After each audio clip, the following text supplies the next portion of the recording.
Mic check 1 2 1 2. It's the Y2K collector back indoors after spending a little bit of time outside today, running a few errands and just hitting up the local mall and a few GameStops. And to be honest, I'm a little nervous about what this holiday season is going to look like for retailers. I think that there's going to be a lot less spending, probably the least amount of spending that we've seen in maybe the last 6 years or so, just because, a lot of the stores, are not as busy as I would have expected for a number of items, not just the fact that the video game stores seem a little bit more quiet or dead than normal, but also like retailers. As I mentioned in an earlier video, we had some really popular and anticipated shoes released this week from Jordan brand, and a lot of those items are actually sitting on the shelves.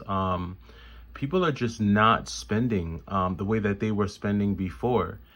And this is definitely going to have an impact come holiday time. And I think it's also going to have a major impact when it comes to just like the casual buyer of not just clothing, but of video games.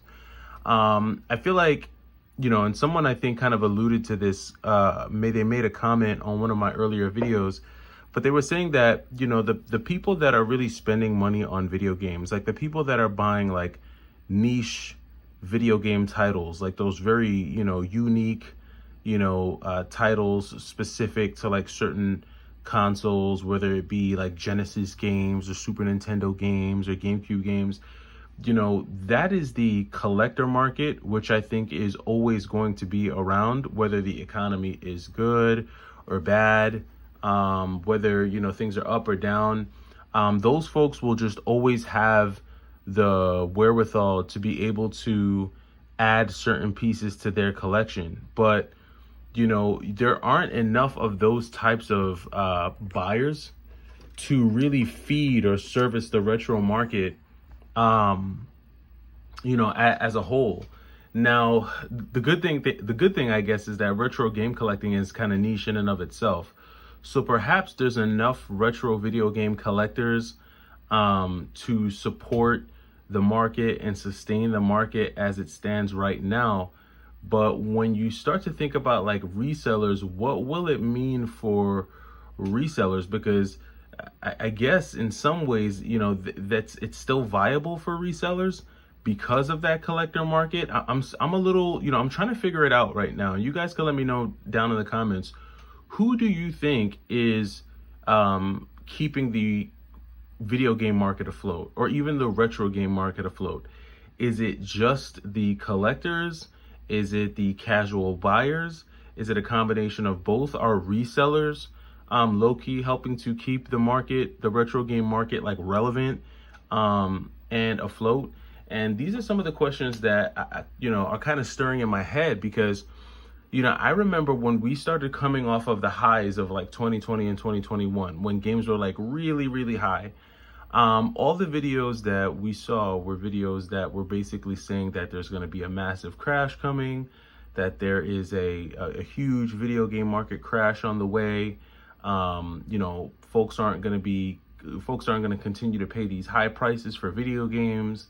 You saw some people saying that games were eventually going to go back to their 2004, 2002 prices, for some retro games.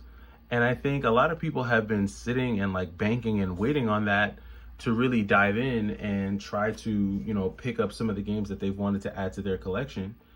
But when you look at it, like if you use GameStop as a barometer, GameStop, which is a company that has like obviously a huge infrastructure to be able to buy, sell, and distribute retro games, they're not lowering their prices. If anything, they're raising their prices of the retro games that they have in stock. I have video, footage from times that I went to GameStop years ago, where the same game, some of the games that I'm looking at in stores today, even games like on the PlayStation 4, it's crazy. Like take Gravity Rush, for instance. Gravity Rush was a game that was $39.99 at one point. I just went to GameStop and now it's $59.99. So they're not just raising the prices on retro games, they're raising the prices on video games, period. If there's a video game that has any kind of value to it, they're going to increase the price. And so I'm just kind of, I don't know, it's very tricky. It's very weird. It's a very weird time. And I think a lot of the expectations that people had for retro game pricing, it hasn't panned out. And if anything, prices are either being held up, they're sustained, or they're going up in certain cases. So, but I'm just really interested to know, from the community, who it is that you guys think are keeping the prices high. Now, obviously I'll say right off the bat, if there's a game that I want to have in my collection, if there's a game that I'm looking at, and the game, let's say it's a GameCube game and it's $25 or $30, I'm gonna pay the $25 or $30 to get the game. I'm not gonna try and hope and pray that the game goes down to $15 to buy the game. If it's a $30 game, I'll buy the game.